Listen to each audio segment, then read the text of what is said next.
You've felt it, haven't you? That moment where everything is loud, but you feel nothing, that you're not tired. You're drained.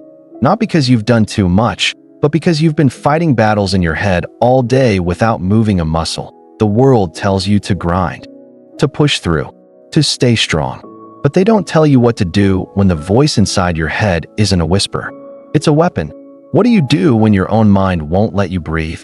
You want to start over, not in the move to another city kind of way, but in the burn it down and rise from the ashes kind of way.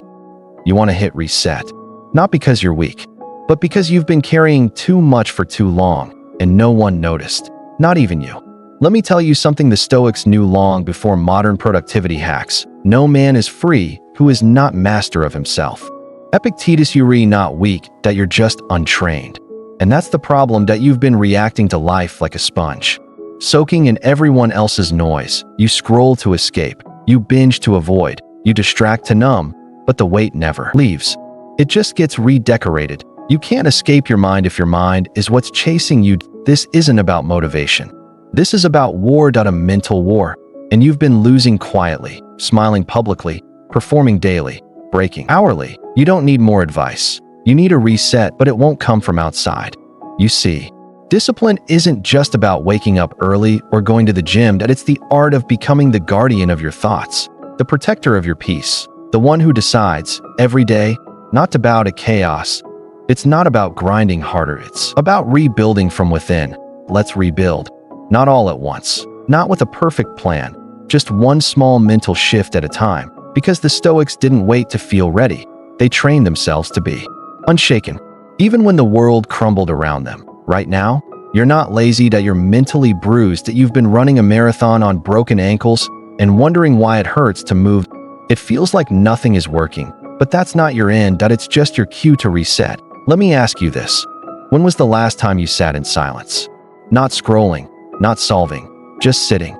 Not to feel good, not to manifest, just to hear your own thoughts. The Stoics called it the inner citadel, the unshakable place inside you that no one can touch. Marcus Aurelius wrote, "You have power over your mind, not outside events. Realize this, and you will find strength." That's not a quote. That's a command. Don't try to fix everything. Fix your stance. When life pushes, don't flinch. When your mind screams, don't beg. When weakness whispers, don't answer. Stand up. Not because you're ready, but because you're done breaking. That's where power begins. Not with loud declarations, not with perfect routines, but with a silent, steady refusal to stay down. You were never meant to be soft. Somewhere along the line, you started shrinking. Not because life asked you to, but because you forgot who the hell you were becoming. There's a version of you that doesn't flinch, that he still exists, but he's buried under half-started habits, abandoned routines, and a voice that says, maybe this is just how I am now. That's not who you are. That's just what you've settled into when you stopped choosing discipline. Let me tell you what discipline really is. It's not punishment. It's the choice to no longer be a slave to your past reactions, that it's the daily rejection of weakness as your identity. It's what the Stoics built their lives on.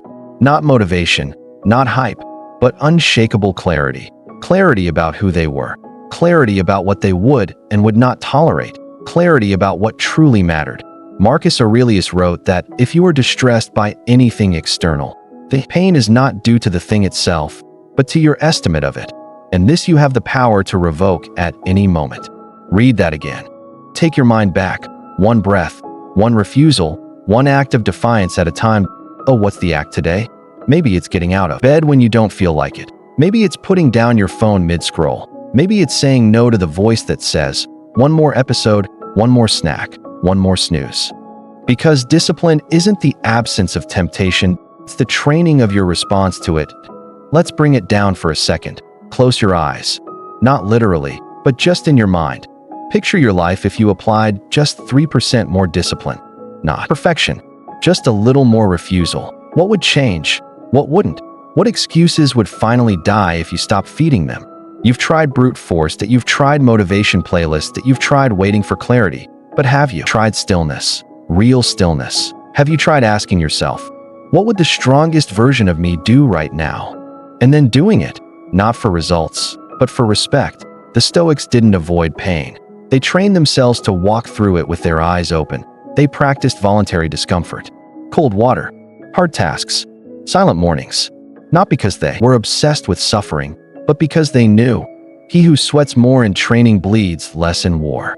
And right now, your war isn't with the world, it's with your comfort, with the identity you keep wearing even though it itches. Let's be honest, you're not addicted to comfort, you're addicted to the idea that peace comes without effort. But peace is earned through clarity, through consistency, through the painful but powerful decision to show up when nothing in you wants to. This isn't about goals anymore. This is about who you're becoming when no one is watching.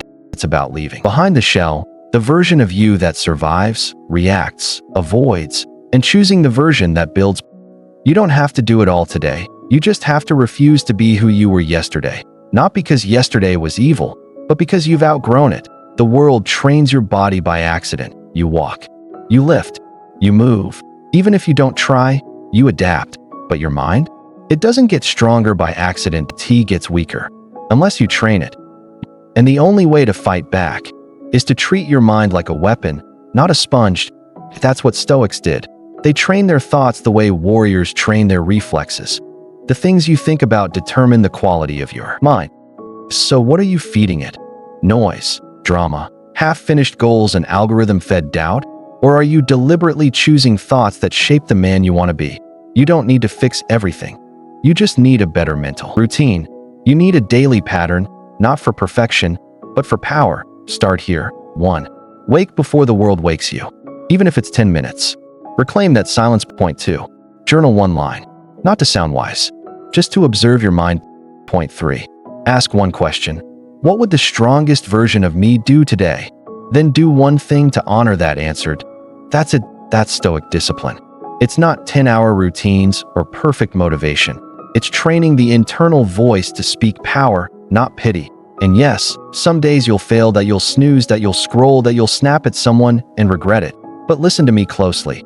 Failure is not weakness. Failure is weight. And weight is how you train. The Stoics didn't preach perfection. They practiced preparation. They knew that emotion was a storm. But discipline is the anchor. The question isn't, will I be perfect today?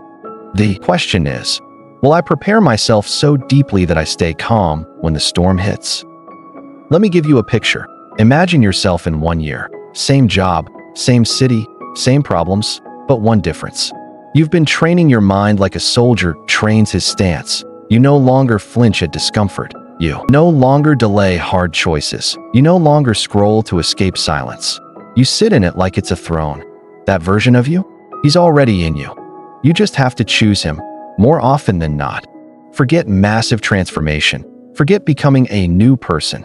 You don't need a new identity. You need to stop negotiating with the weak one you've been tolerating. You need to stop letting him make your decisions. Because every time you choose delay over discipline, he wins. And every time you choose discomfort over delay, you win.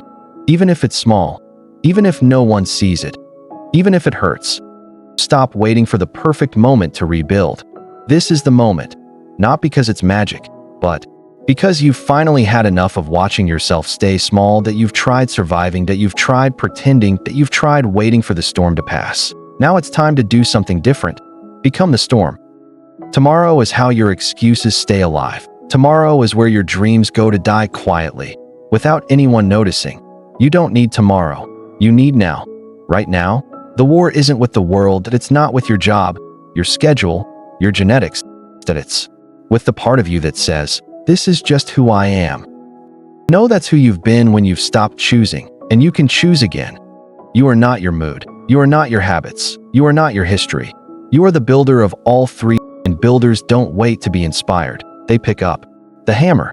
They lay one brick, then another, and another, until one day they look up and see a new structure. A stronger one built from sweat, reflection, and refusal. That Stoic discipline. Here's what you do next. Not everything, just one thing. Close this video, sit for 1 minute, no music, no scrolling. Ask yourself, what must die in me so something stronger can be born? Just move. Even if it's slow, even if your hands shake, even if the voice in your head says, not again. Somewhere inside you, The strongest version of you is standing up, not with noise, but with fire. If this woke something in you, don't ignore it. Come back to this when the noise creeps in. Reset, refocus, rebuild, then keep going.